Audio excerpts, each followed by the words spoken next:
और एक विषय पे बात करना चाहता हूं कि हमने सांस्कृतिक अधःपतन की एक सीमा तोड़ी है विदेशी भोजन का अंधानुकरण करके। भाषा में हम विदेशी हो गए, भूषा में हम विदेशी हो गए, भोजन के स्तर पर भी हमारे देश में बहुत ज्यादा विदेशीकरण हो गया। भोजन भी हमारी जलवायु और हमारी जरूरत के अनुसार विकसित हुआ है इस देश में। हमारे लाखों करोड़ों वर्ष के जीवन में भोजन का जो विकास हुआ है, ये सबसे बड़ा विकास है भारत में। भारत में माना जाता है, सारे विद्वान इस पर एक मत हैं कि भोजन में जो कुछ हमने विविधता लाई है पिछले हजारों लाखों वर्ष में, ये भारत की सबसे बड़ी देन है पूरी दुनिया के। शायद भारत के भोजन में जितनी विविधताएं हैं दुनिया के किसी देश में आपको नहीं मिलेंगी। आप जानते हैं गेहूं भारत में भी पैदा होता है, गेहूं ब्रिटेन में भी पैदा होता है, गेहूं कनाडा में भी पैदा होता है, गेहूं अमेरिका में भी पैदा होता है, यूरोप के और भी कई देशों में गेहूं पैदा होता है। गेहूं एक ही तरह की फसल है, वो भारत में भी है, यूरोप के कई देशों में और अमेरिका में भी है। हम गेहूं का आटा बनाते हैं और आटे से फिर हम पूड़ी बनाते हैं, कचौरी बनाते हैं, हम पराठा बनाते हैं। पराठे कई तरह के बनाते हैं, पूरियां कई तरह की बनाते हैं, कचौरियां कई तरह की बनाते हैं, रोटी बनाते हैं तो रोटी भी कई तरह की होती है। कोई रोटी तंदूर वाली होती है, कोई रोटी चूल्हे वाली होती है, कोई रोटी गैस वाली होती है, तवे वाली होती है। तो रोटियों के बीसियों प्रकार हैं, पूड़ियों के बीसियों प्रकार है, कचौरियों के बीसियों प्रकार है, पराठों के बीसियों प्रकार है। माताएं बहनें यहाँ बैठी हैं, एक परत का पराठा, दो परत का पराठा, तीन परत का पराठा, चार परत का पराठा, ऐसे पराठे हमारे देश में घर घर में, गांव गांव, गली गली में इतने अद्भुत और इतनी विविधता वाले। हमारे पास क्या है? गेहूं का आटा। उसी गेहूं के आटे से खाने के लिए सैकड़ों तरह की चीजें हम बना सकते हैं, पूरी, पराठा, रोटी आदि के स्तर पर। यूरोप के पास भी वही गेहूं का आटा है, लेकिन उनके पास बनाने के लिए दो ही चीजें हैं, या तो पाव रोटी या डबल रोटी। दो ही चीजें हैं उनके पास। और उसको दो भी क्यों कहें, एक ही चीज है। पाव रोटी, डबल रोटी एक ही तरीके से बनते ही है, बहुत मामूली सा अंतर है। तो वो गेहूं पैदा करते हैं, गेहूं को पैदा करके आटा बनाते हैं। उस आटे से पाव रोटी, डबल रोटी के अलावा तीसरी रोटी बना ही नहीं सकते वो। हमारे यहाँ सैकड़ों किस्म की रोटियां, पूरियां, कचौरियां हम बनाते हैं। अब भारतवासियों का ये दुर्भाग्य है कि जिस भारत देश में हजारों साल से सैकड़ों किस्म के गेहूं के आटे से बनने वाले व्यंजन रहे हों, वो भारतवासी सवेरे से शाम तक पाव रोटी और डबल रोटी खाते हैं। वो pizza, burger, hot dog, cold dog, इन्हीं नामों पे है सब वो पाव रोटी और डबल रोटी। पिज्जा कह लो, बर्गर कह लो, उसको बीच में से काट के सलाद भर लो या सलाद के बीच में उसको लगा के खा लो, बात तो एक ही है। तो आप देखो कि कितने नीचे हम आए, कितना पतन हमारा हुआ। सैकड़ों किस्म के व्यंजन जो हम गेहूं के आटे से बना सकते हो, उस देश के लोग पाव रोटी, डबल रोटी, पिज्जा, बर्गर खाने में फंस जाएं, तो ये भी हमारे सांस्कृतिक अधःपतन की ही निशानी है, या बल्कि मूर्खता की निशानी। मूर्खता इसमें पता है क्या है? कोई भी पाव रोटी और डबल रोटी जो आप खाते हैं ताजा नहीं होती। ताजा होती तो वो बनती ही नहीं, वो तो बासी ही होती है। वो एक दिन बासी हो सकती है, 2 दिन हो सकती है, 10 दिन हो सकती है, 15 दिन हो सकती है। यूरोप और अमेरिका में तो 3-3 महीने पुरानी बासी पाव रोटी, डबल रोटी मिलती है और लोग उन्हीं को खा के अपना जीवन चलाते हैं, गुजारा करते हैं। अब हमने उनकी नकल करके हमारे घरों में वो बासी डबल रोटी लाना और खाना शुरू कर दिया।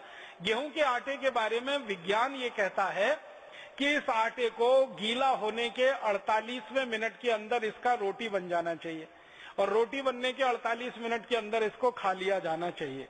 लेकिन पाव रोटी और डबल रोटी का अगर कहानी सुनना और गिनना शुरू करेंगे तो वो तो 10-20 दिन पुराना होता है। उसको खराब कर करके हम खा रहे हैं और फिर बड़ा शान महसूस करते हैं, अपने आप को बड़ा स्मार्ट महसूस करते हैं। हम पाव रोटी खाते हैं, डबल रोटी खाते हैं, स्मार्टनेस मानते हैं इसमें। अब ये सुपर इडियोसिटी है या स्मार्टनेस है, इसको तय करने की अभी जरूरत है। पढ़े लिखे घरों में, खासकर अंग्रेजी वाले घरों में, इस तरह के भोजन का इतना तेजी से प्रवेश हुआ है कि भारत का विविधतापूर्ण व्यंजन अब उनके घरों से गायब हो गए हैं, बाहर हो गए। अगर आप ईमानदारी से एक काम करें, हम में से कोई भी ये काम करे, जिस दिन हमारा जन्म हुआ और जिस दिन हमारी मृत्यु हो, ये सारे दिन हम गिन लें, उतने दिन हम नए नए व्यंजन बना के भारत में खा सकते हैं। इतनी विविधता इस देश में हजारों साल से उपलब्ध रही है। अब उस भारत में गिने चुने 2-4 व्यंजन जो अंग्रेजियत वाले हैं वो हमारे घरों में घुस गए। व्यंजन घुस गए, डबल रोटी, पाव रोटी, उसके साथ बिस्किट आ गया। जिस देश में ताजा रोटी बनती हो, ताजा भाकरी बनती हो, ज्वार की भाकरी बनती हो, बाजरे की बनती हो, मक्के की बनती हो, तीनों की मिलाकर बनती हो, उस देश के लोग बिस्किट खाने लगे, उस देश के लोग डबल रोटी और पाव रोटी खाने लगे। तो इससे ज्यादा शर्मनाक और कुछ हो नहीं सकता। तो भोजन के स्तर पर इतनी ज्यादा गिरावट हम में आ गई है। और इससे भी बड़ी एक गिरावट हम में आई है। हम भारत में इतने अद्भुत देश में रहते हैं जिसकी कल्पना किसी देश को नहीं हो सकती। हम भारत में ऐसे स्थानों पर रहते हैं जहां हमको ताजा सब्जी सुबह और शाम दोनों समय उपलब्ध होती है। भारत के किसी भी राज्य में आप रहते हो, ताजा टमाटर, ताजा मटर, ताजा गाजर, ताजा मूली, ताजा पालक, ताजा मेथी, ताजा बैंगन, ये सारी सब्जियां ताजी की ताजी सुबह भी मिलती हैं, शाम को भी मिलती हैं। और आपके घर तक आकर कोई देके जाता है। आप जानते ना, कोई ठेले वाला आता है, कोई खोमचे वाला, रेहड़ी वाला आता है और आवाज देके, बहन जी सब्जी ले लो, माता जी सब्जी ले लो, घर के सामने आकर आपकी घंटी बजाकर, आपका दरवाजा खटखटाकर, बोलकर, चिल्लाकर आपको घर में ताजा सब्जी देकर जाता है। ये सपना अमेरिका में रहने वाला कोई आदमी सोच नहीं सकता, देख नहीं सकता।